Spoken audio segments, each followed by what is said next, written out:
Assalamualaikum warahmatullahi wabarakatuh. Bagaimana kabarnya anak-anakku sekalian? Semoga kalian sehat selalu dalam lindungan Allah Subhanahu wa taala. Nah, hari ini kita akan membahas mengenai teks diskusi ya.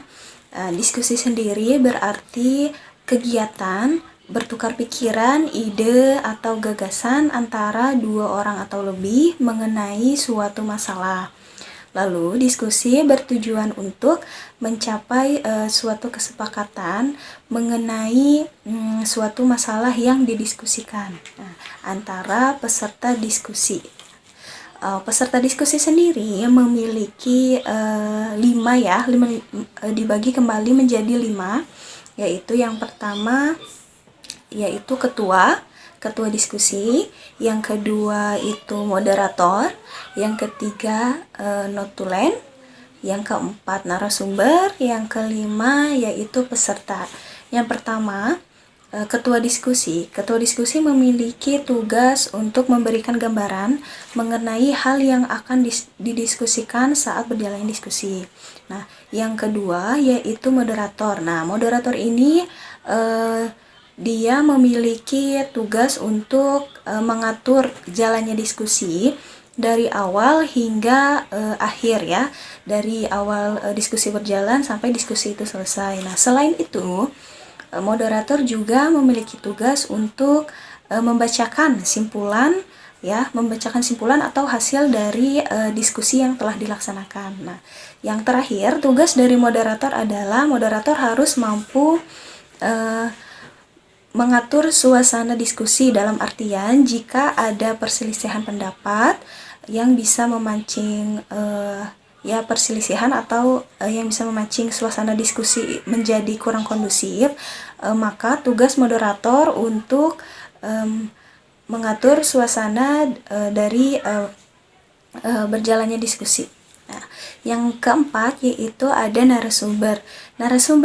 Narasumber memiliki tugas untuk memberikan materi memberikan penjelasan mengenai suatu hal yang didiskusikan dalam diskusi. Nah, selain itu, narasumber juga memiliki tugas untuk menjawab pertanyaan-pertanyaan yang diberikan dari peserta diskusi. Nah, peserta diskusi memiliki tugas untuk menyimak jalannya diskusi dari awal hingga akhir, lalu memberikan tanggapan atau pertanyaan kepada narasumber. Nah, selanjutnya yaitu struktur teks diskusi. Agar lebih jelas mengenai struktur teks diskusi, kalian bisa sambil membuka LKS ya. Silahkan buka LKS-nya. Halaman 11 ya.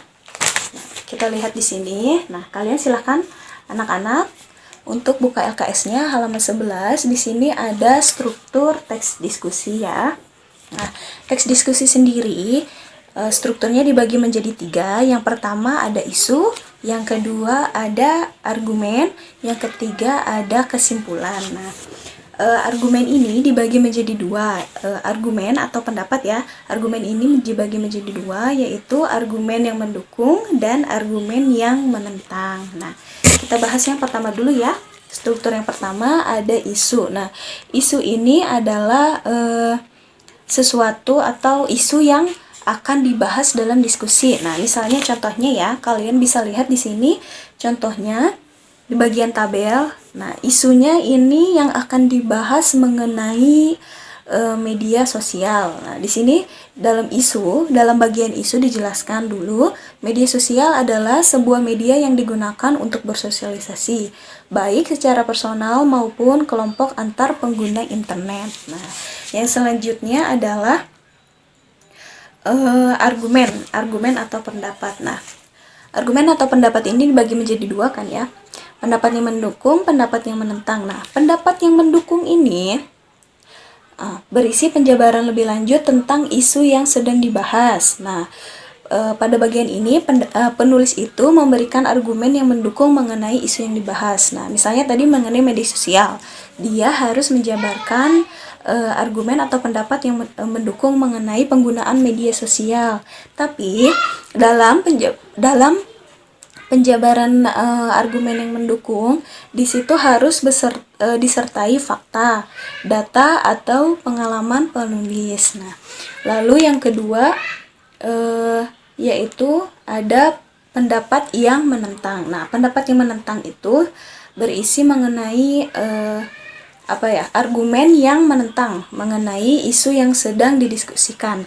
Sama dengan pendapat yang mendukung, pendapat yang menentang juga harus didukung oleh data, fakta, pengalaman penulis, serta referensi yang berhubungan dengan isu yang dibahas. Nah, cukup sekian dulu pembelajaran hari ini ya, pembelajaran mengenai teks diskusi. Silahkan kalian baca-baca kembali LKS-nya agar lebih memahami mengenai teks diskusi. Semoga kalian selalu dilindungi oleh Allah Subhanahu wa taala, disehatkan, beserta keluarga juga selalu disehatkan ya. Ingat 3M, mencuci tangan, memakai masker, dan menjaga jarak. Assalamualaikum warahmatullahi wabarakatuh.